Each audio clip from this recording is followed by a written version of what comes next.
पहाड़ समाचार आप देख रहे हैं, आपके साथ मैं हूं चांदनी धवन और बुलेटिन की शुरुआत करेंगे। उत्तराखंड में चारधाम यात्रा से जुड़ी हुई खबर आ रही है सामने।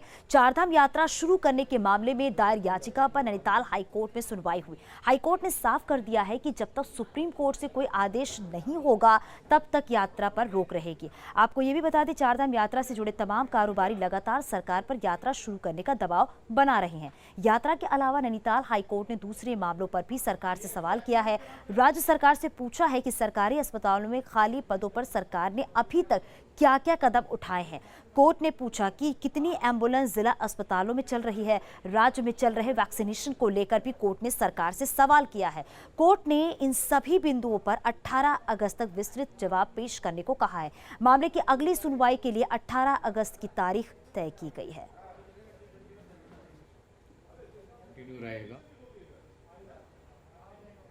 जो सुनते हुए यह आदेश दिया है कि सुप्रीम कोर्ट का जब तक जजमेंट नहीं आता तब तक ये स्टे एक कंटिन्यू रहेगा और जजमेंट आने के बाद दोबारा इसके ऊपर सुनवाई की जाएगी।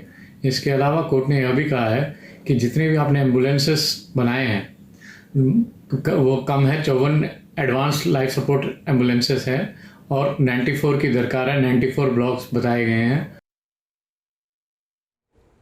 रुद्रप्रयाग में चारधाम यात्रा शुरू किए जाने समेत 4 सूत्री मांगों को लेकर केदारधाम होटल एसोसिएशन ने प्रदर्शन किया है। इन लोगों ने कहा है कि अगर जल्द यात्रा शुरू नहीं होती है तो उन्हें उग्र आंदोलन के लिए बाध्य होना पड़ेगा। इन लोगों ने बताया कि कोरोना के चलते होटल व्यवसायियों का कारोबार पूरी तरह से चौपट हो चुका है, जिससे उन्हें अपने परिवार का भरण पोषण करने में भी परेशानी आ रही है।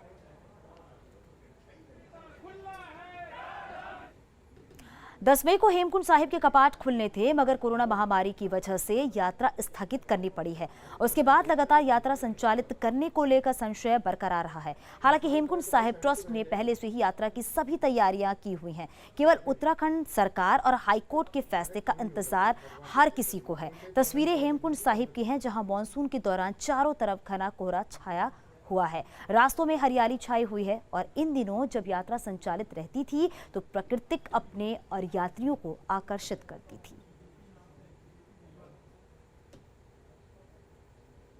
देहरादून में कांग्रेस के नए प्रदेश अध्यक्ष गणेश गोदियाल ने कार्यभार संभालने के बाद न्यूज स्टेट से बात की। गोदियाल ने बताया कि सभी कमेटियों के साथ बैठक की गई है और सभी के सुझाव लिए जा रहे हैं। पार्टी में किसी भी तरह की अगर बात करें तो कोई नाराजगी नहीं है। प्रदेश अध्यक्ष गणेश गोदियाल हमारे साथ हैं। सर, आज आपने जब आपको कार्यभार दिया गया उसके बाद पहली कमेटियों की बैठक आपने की, क्या कुछ इसमें रहा सर, और चुनाव के लिए कैसे देख रहे हैं? साइड हो जाइए।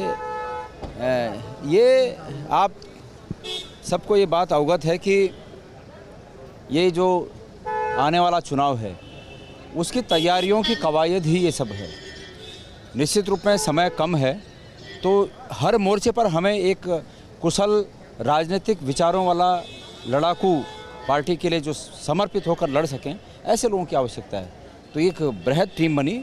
मैं इस टीम का स्वागत करता हूं, उनको बहुत शुभकामनाएं देता हूं सभी हमारे साथियों को कि वो अपनी भूमिका में सफल हों और आने वाला समय जो 2022 का चुनाव हो वो फतह करें। सर, कल भी और आज भी दो प्रमुख बातें आपने कही। एक, भू कानून पे आपका एक स्पष्ट दृष्टिकोण है, और दूसरा, देवस्थानम में आपने कहा सत्ता में आएगी कांग्रेस तो रद्द कर देगी। हाँ, निश्चित रूप में हम कोई भी कानून जो लोगों की भावनाओं के अनुरूप न हो, हम उसको स्वीकार नहीं कर सकते। ये राज्य, यहाँ के निवासियों ने बहुत परिश्रम से, बहुत आंदोलन के बाद अपना खून पसीना बहाकर और हमारे बहुत से साथियों ने शहादत देकर बनाया। इसलिए नहीं बनाया कि हमारी सरकारें ऐसे कानून बनाएं कि जो हम पर ब्रिटिश राज की याद दिलाएं। आखिरी सवाल, भाजपा आपके सामने है जिसका एक चुनावी मैनेजमेंट और एक तंत्र है अपना। केजरीवाल आम आदमी पार्टी आ रही है, वो कुछ चुनावी नारे लेकर आ रही है, दोनों को कैसे देखें? ऐसा है, जिनका भी मैनेजमेंट और तंत्र आप जिक्र कर रहे हैं जिन पार्टियों का, आपने ये भी अनुभव किया होगा कि हमारे प्रभारी देवेंद्र यादव जी जब से यहाँ का प्रभार उन्होंने लिया है तो उससे बेहतर मैनेजमेंट और तंत्र लेकर वो भी आए हैं। वो भी हाईटेक व्यवस्थाओं से सुसज्जित हैं, उसका अच्छा ज्ञान है, उसका अच्छा अनुभव उन्हें है। तो हम इन दलों का जिनका आप नाम ले रहे हैं कि इनकी योजनाएं, इनके चुनाव प्रचार का तरीका, इनका प्रबंधन इस तरह होता है, हम हम देवेंद्र यादव जी के आने के बाद इन पार्टियों के प्रबंधन तंत्र से बेहतर प्रबंधन तंत्र हमारा है, मुझे ऐसा लगता है। कांग्रेस के नवनियुक्त प्रदेश अध्यक्ष गणेश गोदियाल का कहना है कि टीम में युवा भी हैं, जोश भी है, अनुभव भी है और कमेटियों की बैठक के साथ ये तय हो गया है कि 2022 में कांग्रेस किस तरह चुनाव के लिए तैयारियां कर रही है। वीडियो जर्नलिस्ट सोनी कुमार के साथ सुरेंद्र डसीला, न्यूज़ स्टेट, देहरादून।